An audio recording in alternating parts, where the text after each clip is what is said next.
Ibihe byiza kuri we wakanze subscribe, wowe wafunguye inzogera kugira ngo uzajye ubasha kubana natwe muri video tugenda dukora. Uyu munsi wa none tubazaniye amakuru meza cyane, amakuru twategereje turi benshi, amakuru yewe ari kuvugisha benshi hanze aha. Ngira ngo mu masaha make atambutse mwabibonye inkuru zagiye zisohoka, zirimo ziravuga ko witwa Bruce Melody n'uwitwa The Ben basinyanye amasezerano y'imikoranire. Ibi ushobora kuba utabyumvisa neza, reka ngusubiriremo. Uwitwa Bruce Melody n'uwitwa The Ben basinyanye amasezerano y'imikoranire. Ese urakeka aya masezerano y'imikoranire ari ayahe?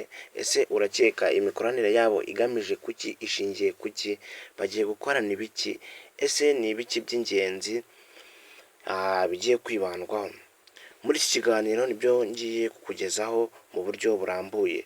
Gusa mbere yuko dutangira ikiganiro nkabikuramburira, ibuka ubanze ukande subscribe, ufungure inzogera kugira ngo uzajye ubasha kubana natwe mu zindi video. Nyamuna ntugace kuri video wayirebye ngo ugende udakanze subscribe ubaye utarayikoze. Mu nkuru rero zagiye zizamuka ziri kuvuga ko uwitwa The Ben n'uwitwa Bruce Melody basinyanye amasezerano y'imikoranire. Ibi byatangiriye ku muhanzi The Ben, aho yari ari gutegura igitaramo cye kizaba kuri Bonane, ubwo ni ku itariki ya mbere z'ukwa mbere 2026. Yifuza ko uwitwa Bruce Melody yazaririmba mu gitaramo cye. Nuko rero niko kwegera management zabo, ziravugana ziraganira. Nuko management ya Bruce Melody isaba ikintu gikomeye cyane, ariho management ya Bruce Melody yavuze ko kuririmba mu gitaramo cya The Ben ntacyo bitwaye, ariko nawe yakemera kuzakora ibi ngibi. Ariho Bruce Melody yahise amusaba ko The Ben nawe yakemera yasinya amasezerano y'uko azamufasha mu bitaramo Bruce Melody azakora umwaka utaha wa 2026 bizenguruka igihugu. Ibi ngibi bakibiganiraho nyine byafashe iminsi. The Ben ari kubitekerezaho neza we na management ye, babyigaho neza ngo barebe ko nta kintu byabangamira mu mishinga bafite umwaka utaha, yewe bitagira n'icyo bihungabanya ku muziki we.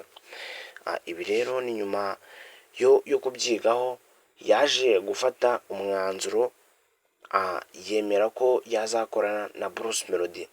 Nta kuzuyaza Bruce Melody rero nawe ahita yemera kuzaririmba mu gitaramo. Ubwo abarya nibarye, abakaraba nibakarabe, abitegura nibitegure. Ku itariki ya mbere z'ukwa mbere umuhanzi witwa Bruce Melody azagaragara mu gitaramo cya The Ben kizaba kuri Bonane. Ubwo twe tubaye tukiteguye. Ikindi kandi nagarukaho ni abantu bagonganishaga aba bahanzi bazana umwuka mubi, bavuga ko umwe takorana n'undi, umwe yahanganye n'undi. Abangaba rero nk'abantu bafite showbiz cyangwa bafite muzika nyarwanda runini, bo bateye intambwe yo gukorana ibintu by'amatiku bakabyihorera. Ibi ngibi mu buryo bwiza cyangwa mu buryo bw'inyungu z'igihugu, igihugu kita kibigeramo inyungu nyinshi, kuko haba hajemo ubufatanye hagati mu bahanzi kandi bakuru. Ubu rero batangiye kwitegura, yewe bamwe batangiye no kwifuza ngo amatike batangire bayashyire hanze, babe bayagura hakiri kare kugira ngo itariki nyirizina y'igitaramo izajye kugera umuntu yariteguye. Dore ko igitaramo urebye gisa nk'ikibura nk'ukwezi kumwe n'iminsi. Ni ukwezi kumwe n'iminsi ubundi igitaramo kikaba. Ikibazo mbaza, iyi nkuru uyakiriye ute? Ese ubufatanye bwa Bruce Melody na The Ben hari ikintu bwaba bugiye guhindura muri muzika nyarwanda?